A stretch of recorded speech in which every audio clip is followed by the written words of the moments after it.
Good morning all of you. Class 10 chemistry का second chapter अम्ल, क्षार तथा लवण, एसिड बेस साल्ट चैप्टर जो आपका कंप्लीट हुआ है, इसके हम एनसीईआरटी सवाल इस वीडियो में आपको बताएंगे। एसिड बेस साल्ट इस चैप्टर का हमको आज एनसीईआरटी क्वेश्चन आपको इस वीडियो में कराया जाएगा। तो आप जल्दी से अपना बुक खोलिए, बुक खोल के तैयार हो जाइए। सेकंड चैप्टर फर्स्ट चैप्टर का पूरा हो गया। सेकंड चैप्टर का पहला सवाल, चलिए आप लोग ध्यान दीजिए। Chapter 2 NCERT question number 1। देखिए पहला सवाल आपका है, इसमें से बहुविकल्पीय सवाल है। निम्न विलयन में इसमें लिखा है कोई विलयन लाल लिटमस को नीला कर देता है, इसका पीएच मान क्या होगा। पहला सवाल है कि अगर कोई सॉल्यूशन है वो रेड लिटमस है, आपका रेड लिटमस पेपर को क्या कर रहा है, ब्लू कलर। कोई सॉल्यूशन है यहाँ, वो सॉल्यूशन लाल लिटमस पेपर को नीला कर देता है, यह विलयन होगा। ध्यान दीजिएगा, विलयन क्षारीय प्रकृति का होगा, क्योंकि क्षार जो होते हैं वो लाल लिटमस पेपर को नीला कर देते हैं। तो इसमें 4 ऑप्शन दिया गया है। ए, बी है 4, सी है 5 और डी है आपका 10। ठीक, तो हमने जो पीएच स्केल आपके चैप्टर पढ़ाते समय बताया था आपको, तो चैप्टर में पीएच स्केल जो आई थी उसमें क्या बताया गया था, एक बार फिर से न्यूज़ ड्रॉ कर रहे हैं। देखिए हमने स्केल में क्या बताया था, 0 1 2 3 4 5 6 7 8 9 10 11 12 13 और 14। ये पीएच स्केल थी, इसमें 7 वाला न्यूट्रल था। 8 से 14 तक इधर वाले क्या थे, क्षारीय थे। और 0 से 6 इधर वाले क्या थे, अम्लीय थे। अब कह रहा है कि लाल लिटमस पेपर नीला हो जा रहा है, तो इसमें पीएच संभवतः कितना होगा। तो आपके सामने ये 4 ऑप्शन दिए गए हैं। मैंने ये कहा कि क्षारीय प्रकृति का अगर कोई क्षार होता है तो वही लाल लिटमस पेपर को नीला करता है। तो इन 4 ऑप्शन में क्षार का पीएच मान कौन नजर आ रहा है, 10। डी, ऑप्शन डी में दिया गया है 10। इसका मतलब वो विलयन क्या होगा, उस विलयन की पीएच वैल्यू संभवतः कितनी होगी, 10। क्वेश्चन नंबर 1 का ऑप्शन डी 10। सवाल दूसरा कह रहा है कोई विलयन अंडे के पिसे कवच से अभिक्रिया कर एक गैस देता है जो चूने के पानी को दुधिया कर देती है, इस विलयन में क्या होगा। सवाल नंबर 2 देखो, कह रहा है कि कोई विलयन अंडे के पिसे कवच से क्रिया करता है। तो अंडे का जो खोल होती है, अंडा है, इसके ऊपर जो कोटिंग होती है वो होती है कैल्शियम कार्बोनेट। इसको चूना पत्थर या खड़िया बोलते हैं। तो कैल्शियम कार्बोनेट है, इसके पिसे हुए कवच से क्रिया करके एक गैस उत्पन्न करता है जो चूने के पानी को दुधिया कर देता है। इसमें 3-4 ऑप्शन हैं। ए है NaCl और बी है HCl, सी है LiCl और ऑप्शन डी है KCl। 4 ऑप्शन हैं। इन चारों में से वह क्या होगा जो इसके साथ क्रिया करके क्या दे आपको, एक गैस दे और फिर जो चूने के पानी में, इसके चूने के पानी को मिल्की कलर में चेंज कर देगी। क्या, चूने का पानी यानी कि लाइम वाटर का कलर कैसा हो जाए, मिल्की हो जाए। तो देखो इसमें 4 ऑप्शन हैं। NaCl लवण है, KCl लवण है, LiCl लवण है।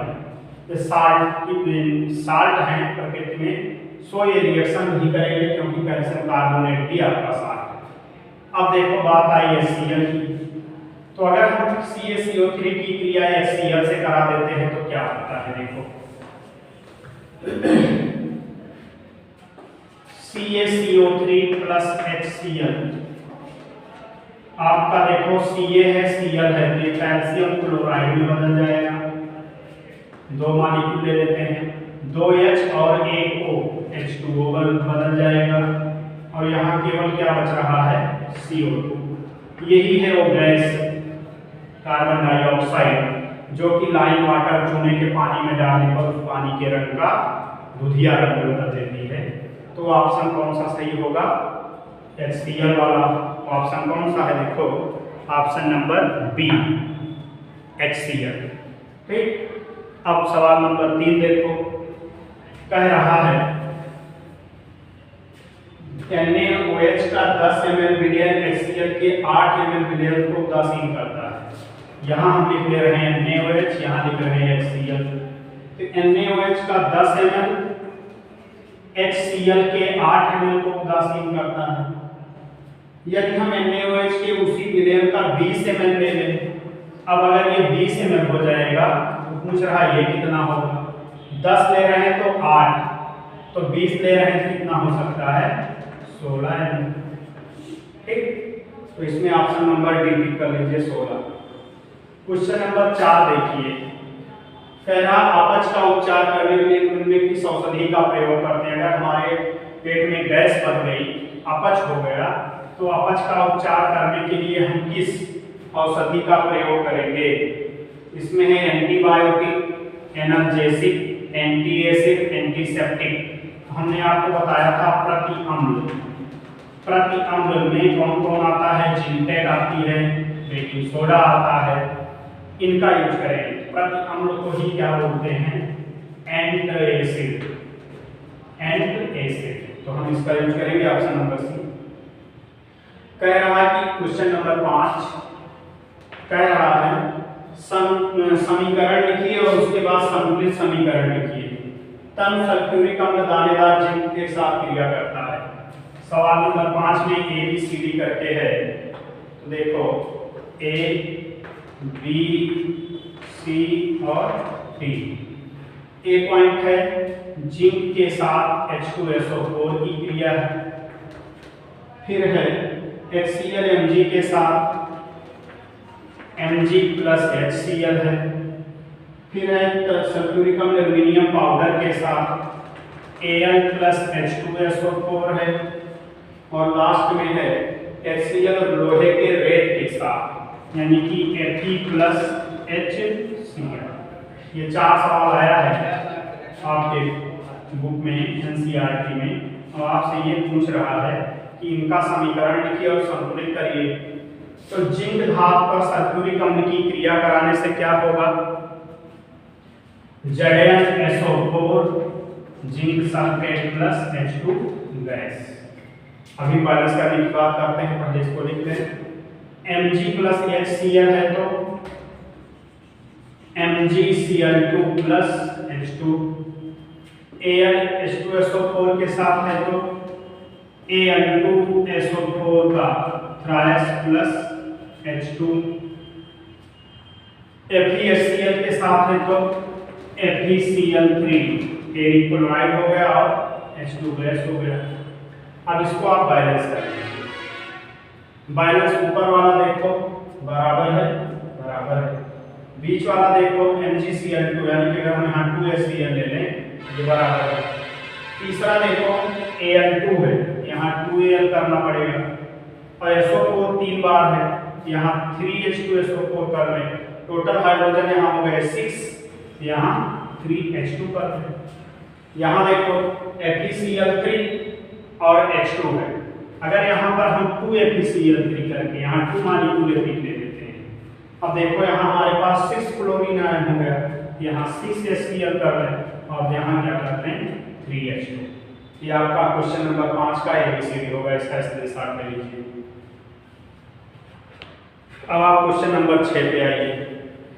कह रहा है ग्लूकोज, एल्कोहल एवं ग्लूकोज जैसे यौगिक में भी हाइड्रोजन होते हैं। इसको स्क्रीनशॉट लीजिए, जल्दी से मिटा दें। क्वेश्चन नंबर 6 कह रहा है अल्कोहल और ग्लूकोज जैसे यौगिक में हाइड्रोजन होते हैं परंतु इनका वर्गीकरण अम्ल की तरह नहीं होता, एक क्रियाकलाप द्वारा इसे साबित कीजिए। ठीक, तो देखो ग्लूकोज और अल्कोहल की बात कर रहा है, C6H12O6 और C2H5OH मान लो एथिल अल्कोहल। कह रहा है कि इनमें भी हाइड्रोजन है लेकिन इनका वर्गीकरण अम्ल की तरह नहीं होता है। कारण क्या है कि ये आयनित नहीं होते। पहली बात, आयनित नहीं होते, यही ये दोनों आयनित नहीं होते, पहली कंडीशन। और जब ये आयनित नहीं होते तो ये विद्युत के चालक नहीं होते। ठीक, अगर ये आयनित होते तब इनमें से आयन निकलते, आयन के ट्रांसफर होने से इनमें करंट चलती, इसलिए अब क्या कहेंगे कि ये आयनित नहीं होते, इसलिए विद्युत के चालक नहीं होते। ठीक, तो ग्लूकोज और एथिल अल्कोहल या अल्कोहल में हाइड्रोजन होते हुए भी इनका हम वर्गीकरण अम्ल की तरह नहीं करते। ठीक, चले क्वेश्चन नंबर 7 देखो, आश्रित जल विद्युत का चालक क्यों नहीं होता जबकि वर्षा जल होता है। क्वेश्चन नंबर 7 कह रहा जो डिस्टिल्ड वाटर है, आश्रित जल, वो विद्युत का चालक नहीं होता लेकिन बारिश का पानी होता है। तो देखो क्वेश्चन नंबर 7, आश्रित जल डिस्टिल्ड वाटर जो है ये आपका, और एक है रेन वाटर, वर्षा जल और आसुत जल। इन दोनों में ये विद्युत का चालक नहीं होता, ये होता है। तो विद्युत के प्रवाहित होने के लिए आयन की आवश्यकता है। तो जो डिस्टिल्ड वाटर आपका है शुद्ध जल, इसमें से इम्प्योरिटी को निकाल दिया जाता है, यानी कि इसमें जो इम्प्योरिटी पार्टिकल होते हैं आयनिक रूप में, आयन पाए जाते हैं कैल्शियम मैग्नीशियम वगैरह, इनको हटा दिया जाता है। तो जब इसमें आयन नहीं होंगे तो ये विद्युत प्रवाह इसमें से नहीं होगी। लेकिन जो पानी बरसात का पानी है, वर्षा जल है, इसमें आयन उपस्थित होते हैं। सो ये इलेक्ट्रिक करंट की कंडक्टिविटी रखता है लेकिन ये नहीं रखता। तो आप जवाब क्या लिखेंगे कि डिस्टिल्ड वाटर में आयन की अनुपस्थिति होती है जबकि वर्षा जल में आयन की उपस्थिति होती है। अतः आसुत जल विद्युत का कुचालक है जबकि वर्षा जल विद्युत का सुचालक है। ठीक, क्वेश्चन नंबर 8, जल की अनुपस्थिति में अम्ल का व्यवहार अम्लीय क्यों नहीं होता। क्वेश्चन नंबर 8 है कि जैसे मान लीजिए ये HCl है 8वां, अगर इसको हम पात्र में रख के इसमें वाटर मॉलिक्यूल भी मिला दें तब तो ये एसिड की तरह व्यवहार करेगा। लेकिन अगर HCl है, इसमें हम पानी नहीं मिलाए हैं तो ये अम्ल की तरह व्यवहार नहीं करेगा। क्यों? कारण क्या है? कारण ये है कि जैसे हम इसमें H2O डालेंगे तुरंत ही HCl टूट जाएगा H+Cl-, और जब तक कंपाउंड से आयन नहीं बन जाता तब तक इलेक्ट्रिक करंट पास नहीं होगी। ध्यान रहे, क्वेश्चन नंबर 8 के जवाब में आप लिखेंगे कि अम्ल जल की उपस्थिति में अपने आयनों में डूब जाते हैं। आयन बनने के कारण इनमें विद्युत धारा का प्रवाह होता है। जल की अनुपस्थिति में ये अपने आयनों में नहीं टूटते हैं, इस कारण से इनमें से विद्युत का प्रवाह संभव नहीं है। क्वेश्चन नंबर 8 हो गया। क्वेश्चन नंबर 9 देखो, विलयन ABCDE को दिया गया है, आपके pH पैमाने से रिलेटेड सवाल है ये। चलो देखो,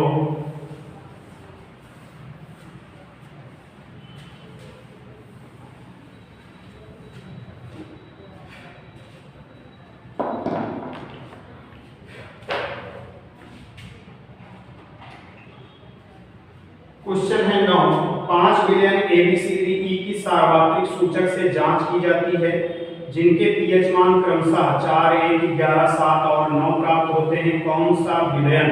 इसमें 5 ऑप्शन आपके पास है, दिया है A, B, C, D ई।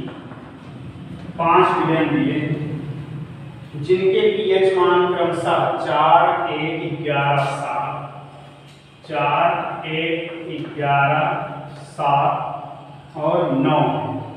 ये क्या दिए गए हैं? PH value. इनके पीएच मान दिए गए हैं, विलयनों A B C D E के पीएच मान क्रमशः दिए गए हैं। अब आपसे ये पूछ रहा है कौन सा विलयन ए पॉइंट ए कह रहा है कौन सा विलयन उदासीन होगा? पॉइंट बी प्रबल क्षारीय।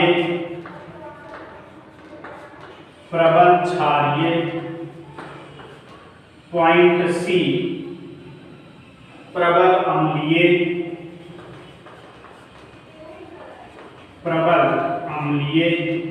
पॉइंट डी दुर्बल अम्लीय। और पॉइंट ई दुर्बल क्षारीय।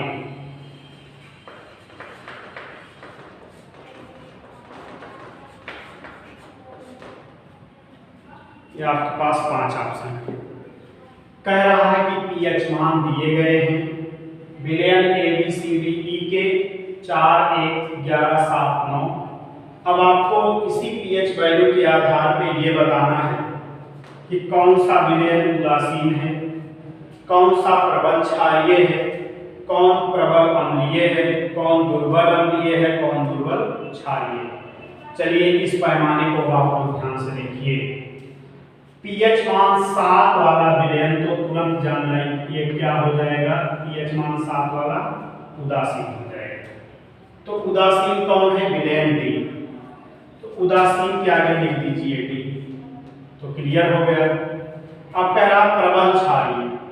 जैसे जैसे हम ध्यान देना इस बात को, जैसे जैसे हम 0 से 7 की तरफ बढ़ेंगे, देखो जैसे जैसे हम 0 से 7 की ओर बढ़ेंगे अम्लीयता घटती है। 0 से 7 की ओर यानी उदासीन की ओर आने पर अम्लीयता घटती है, लेकिन 7 के बाद जैसे जैसे 8 से हम 14 की ओर बढ़ेंगे यहाँ हो जाता है क्षारीयता बढ़ती है। समझिएगा बात को। 0 से स्टार्ट करेंगे, 7 आपका क्या है? न्यूट्रल पॉइंट है। 7 की ओर आ रहे हैं तो एसिडिटी धीरे धीरे एसिडिक कैरेक्टर घटता जाता है। 7 पे आके उदासीन हो जाता है और 7 के बाद शुरू हो जाती है आपकी क्षारीय प्रवृत्ति और वो 8 से लेकर 14 के बीच में क्षारीयता बढ़ती है। अब कह रहा प्रबल क्षारीय, तो जो सबसे अंतिम में है 14 वाला नहीं है आपके क्वेश्चन में। 14 से नीचे आते चले जाओ 11 किसका है? विलयन सी। तो यहाँ हो जाएगा प्रबल क्षारीय आपका सी। ठीक। कह रहा प्रबल अम्लीय, तो अम्लीयता ये सबसे ज्यादा जैसे जैसे इधर जाएंगे कम होता जाएगा। तो अम्लीय 0 के बाद 1 है, तो प्रबल अम्लीय में 1 किसका है? बी। ठीक। दुर्बल अम्लीय, जैसे जैसे हम 0 से 7 की ओर बढ़ेंगे अम्लीयता घटती जाएगी। तो देखो 0, 1, 2, 3, 4, 5, 6 के बीच में 4 है, यानी कि हमारा जो दुर्बल अम्लीय है वो कौन है? ए है, दुर्बल अम्लीय। कह रहा दुर्बल क्षारीय, जैसे हम 8 से शुरू करते हैं तो शुरुआती वाला पॉइंट दुर्बल क्षारीय है, आगे जैसे जैसे हम बढ़ते जाएंगे प्रबल क्षारीयता होती जाएगी। तो अब देखो आप 8 के बाद 9 आता है, तो 9 की क्षारीयता किससे? 14 वाले से कम होगी, यानी कि दुर्बल क्षार हमारा कौन होगा? ई। ठीक। तो ये आपका एक जवाब क्लियर हो गया। इसी में एक पॉइंट और दिया है, पीएच मान के पीएच के मानों को हाइड्रोजन आयन की सांद्रता के आरोही क्रम में व्यक्त करो। एक पार्ट ये हो गया, हाइड्रोजन आयन सांद्रता का आरोही क्रम, हाइड्रोजन आयन सांद्रता का आरोही क्रम, आरोही क्रम का मतलब बढ़ते क्रम में, हाइड्रोजन आयन सांद्रता के बढ़ते क्रम में आपको व्यवस्थित करना है। तो चलो देखो पीएच मान क्या होता है, pH equal to minus log H plus, ये आपको इक्वेशन दिया गया था, या H प्लस इक्वल टू 10 की पावर माइनस pH, ये फार्मूला बनता है। अब सबके आप हाइड्रोजन आयन कंसंट्रेशन ड्रॉ कर लीजिए, सबके हाइड्रोजन आयन कंसंट्रेशन निकाल लीजिए। देखो हम क्रमशः ABCD कैसे निकालते चल रहे हैं। ए के लिए क्या हो जाएगा, हाइड्रोजन आयन कंसंट्रेशन बराबर 10 की पावर माइनस pH, और इसका pH कितना है 4, तो 10 की पावर माइनस 4, ये हो गया। बी के लिए क्या है, hydrogen ion concentration equal to 10 की पावर माइनस pH बराबर 10 की पावर माइनस 1। सी के लिए क्या है, हाइड्रोजन आयन कंसंट्रेशन 10 की power minus pH equal to C में 11 है, 10 की पावर माइनस 11। डी के लिए क्या है, hydrogen ion concentration equal to 10 की पावर माइनस pH, डी के लिए कितना है 7, तो 10 की पावर माइनस 7। अब ई के लिए देखो, concentration of hydrogen ion equal to 10 की power minus pH equal to 10 की पावर माइनस, ई के लिए कितना है 9। ठीक, ये आप सबके निकाल लिए क्या, हाइड्रोजन आयन सांद्रण। अब कह रहा है इनके बढ़ते क्रम में, सबसे छोटा उससे बड़ा, उससे बड़ा, उससे बड़ा, सबसे बड़ा, ऐसे करके चले जाइए। तो सबसे छोटा इसमें से कौन दिख रहा है, जिसकी पावर सबसे बड़ी होगी, सबसे ज्यादा माइनस में होगी, सबसे छोटा आपका कौन है सी। सी से ज्यादा किसका हो जाएगा, 11 है इसकी पावर 9 है, तो ई हो गया आपका। इससे ज्यादा ई का हो गया, और ई से भी ज्यादा देखो कौन है, 7 वाला कौन है, डी आ गया आपका। और डी से भी ज्यादा देखो कौन है, सी ई डी आ गया। इसके बाद ए है, इसके बाद बी है, तो इससे ज्यादा ए है, ए की पावर माइनस 4 है और बी की पावर माइनस 1 है। इसके बाद आपका बी हो गया। ठीक, ऐसे सिंबल बना के ये से बना दीजिएगा, इसमें नीचे लिख दीजिएगा H आयन सांद्रता का बढ़ता क्रम या आरोही,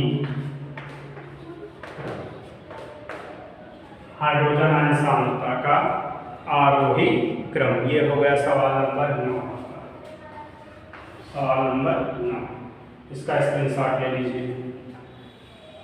सवाल नंबर 10 देखो, 10 है, परख नली ए और बी में समान लंबाई की मैग्नीशियम की पट्टी लीजिए। ए में हाइड्रोक्लोरिक अम्ल तथा बी में एसिटिक अम्ल डालिए। दोनों अम्लों की मात्रा तथा सांद्रता एक समान है। किस परख नली में अधिक तेजी से बुदबुदाहट होगी और क्यों होगी? ठीक, कह रहा सवाल आपका, दो टेस्ट ट्यूब लेंगे, यही हम बना दे रहे हैं सवाल नंबर 10। कह रहा है कि दो टेस्ट ट्यूब लिए ए और बी। इस एक में हमने HCl डाला और एक में हमने एसिटिक एसिड डाला, और इसमें भी एक पट्टी ले ली, इसमें भी एक पट्टी ले ली। वो पट्टी किसकी है? Mg की, मैग्नीशियम। अब कह रहा है इन दोनों में से किसमें तेजी के साथ बुदबुदाहट होगी? तो देखो, बुदबुदाहट के साथ गैस कौन सी निकलेगी? हाइड्रोजन।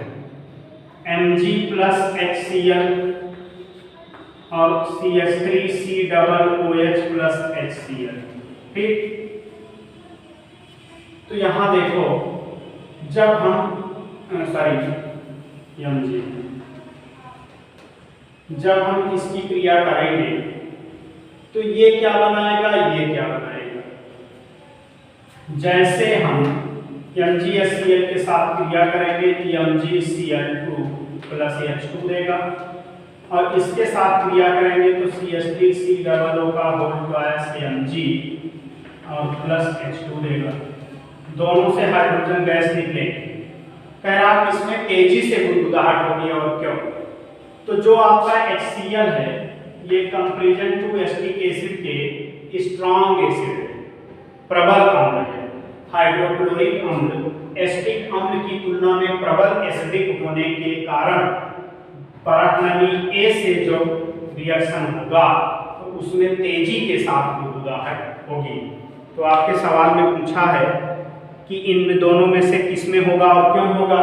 तो परख नली A में तेजी के साथ बुदबुदाहट होगी, इसलिए होगी क्योंकि परख नली A में लिया गया HCl परख नली B में लिए गए एसिटिक एसिड की तुलना में प्रबल अम्लीय है, इसलिए टेस्ट ट्यूब A से तेजी के साथ बुदबुदाहट के साथ गैस निकलेगी। चलिए सवाल नंबर 11, ताजे दूध के पीएच का मान 6 होता है, दही बन जाने पर इनमें क्या परिवर्तन होता है, अपना उत्तर दीजिए। तो जो मिल्क है, ताजा मिल्क आपका, उसका पीएच मान 6 है, 6 pH = 6 इसका मिल्क का। तो जो दही बन जाता आपका कर्ड, दही का 4.5 से 5.5 ये pH हो जाता है। ठीक, तो अभी आपने देखा कि pH मान ताजे बने दूध का 6 है और दही बनने के बाद घट जाता है। इसका मतलब क्या है कि देखो यहाँ हमने क्या बताया था कि जैसे जैसे आप 0 से 7 की ओर आते हैं एसिडिक यानी कि अम्लीय प्रकृति क्या होती है, अम्लीयता घटती है और क्षारीयता बढ़ती है। तो देखो यहाँ pH मान 6 है, ये 7 के नजदीक पहुंच रहा है, मतलब कि यहाँ एसिडिटी कम है, अम्लीयता इसकी कम है। लेकिन जैसे pH मान घटा, 6 से कम हो गया, 4.5 से 5.5 के बीच में आ गया, तो क्या हो जाएगा, पीछे की ओर आ रहा है, 0 तरफ अग्रसर होगा, मतलब कि इसकी अम्लीयता बढ़ जाएगी। जब इसमें एसिडिटी कैरेक्टर बढ़ेगा तो दूध फट के दही बन जाएगा।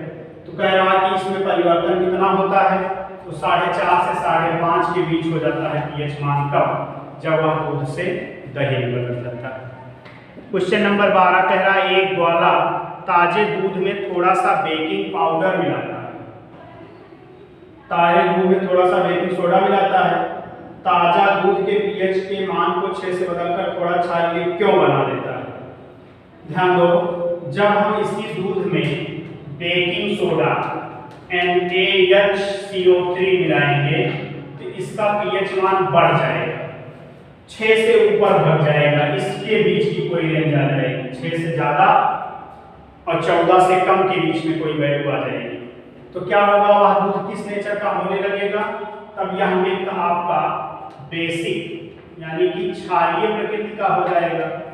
और दूध बेचने वाला व्यक्ति इसको मिलाने के बाद उस दूध को लंबे समय तक लेकर घूम सकता है, लंबे टाइम तक उसको सुरक्षित रख सकता है। क्यों? क्योंकि यह जो बेकिंग पाउडर है ये दूध के फटने की समय को बढ़ा देता है, यानी कि दूध से दही के निर्माण की क्रिया को फास्ट कर देता है, बढ़ा देता है आगे, जल्दी से दूध से दही नहीं बन पाता है, समझ रहे हैं। तो क्या होगा कि इसका pH मान बेकिंग पाउडर डालने पर 6 से ज्यादा बढ़ जाता है, तो धीरे धीरे बेसिक कैरेक्टर में बदल जाता है। जब तक वह एसिडिक कैरेक्टर में आएगा, दही बनने शुरू होगी प्रक्रिया, तब तक वो अपना टाइम ज्यादा से ज्यादा बिता चुका होगा। सेकंड पॉइंट कह रहा है कि इस दूध को दही बनने में अधिक समय क्यों लगता है। ध्यान दो, ए पॉइंट था कि इसमें मिला देता है, दूसरा पॉइंट है आपका दूध से दही बनने में अधिक समय क्यों लगता है। तो क्यों लगता है अधिक समय, क्योंकि जब इसका pH मान बढ़ गया, 6 से ऊपर हो जाएगा तो क्षारीय हो जाएगा, अब फिर हमको 6 से नीचे आना है, 7 से नीचे आना है, 7 से नीचे आएंगे तभी अम्लीय होगा, और जब एसिडिक का होगा तभी वह दूध फटकर दही बनेगा, जब हम उसका पीएच मान 7 से नीचे ले जाएंगे। तो जब बेकिंग पाउडर मिल गया तो पीएच मान उसका बढ़ गया, फिर लंबे समय तक पीएच मान कम होने में ज़्यादा से ज़्यादा टाइम व्यतीत हो जाता है। ज़्यादा टाइम बीत जाने के कारण उसकी अम्लीयता, जो अम्लीय प्रकृति होगी, वो ज़्यादा समय बाद आएगी। अब देखो question number 13, plaster of Paris को, क्वेश्चन नंबर 13 है, प्लास्टर ऑफ पेरिस को आर्द्ररोधी बर्तन में क्यों रखते हैं? प्लास्टर ऑफ पेरिस को आर्द्ररोधी बर्तन में क्यों रखते हैं? आर्द्रता यानी कि नमी रोधक बर्तन, ऐसा पात्र जिसमें नमी ना हो उसको क्यों रखते हैं उसमें, प्लास्टर ऑफ पेरिस। आपको पता है कि कैल्शियम सल्फेट हेमीहाइड्रेट जब पानी पा जाता है कहीं से 3/2 H2O, ये बदल जाता है किसमें, CaSO4 ये क्या है आपका, जिप्सम। तो जब प्लास्टर ऑफ पेरिस आर्द्रता रोधी बर्तन में रखा जाता है जहां नमी ना रहे तो वह जिप्सम में नहीं बदलता, लेकिन अगर कहीं से इसको नमी मिल जाएगी यह तुरंत फास्ट चेंज हो जाएगा जिप्सम में। इस कारण से प्लास्टर ऑफ पेरिस को आर्द्रता रोधी बर्तन में ही रखा जाता है। क्वेश्चन नंबर 14 कह रहा उदासीनीकरण क्रिया क्या है, 2 उदाहरण दीजिए। तो न्यूट्रलाइजेशन रिएक्शन का एग्जाम्पल पूछा है आपसे।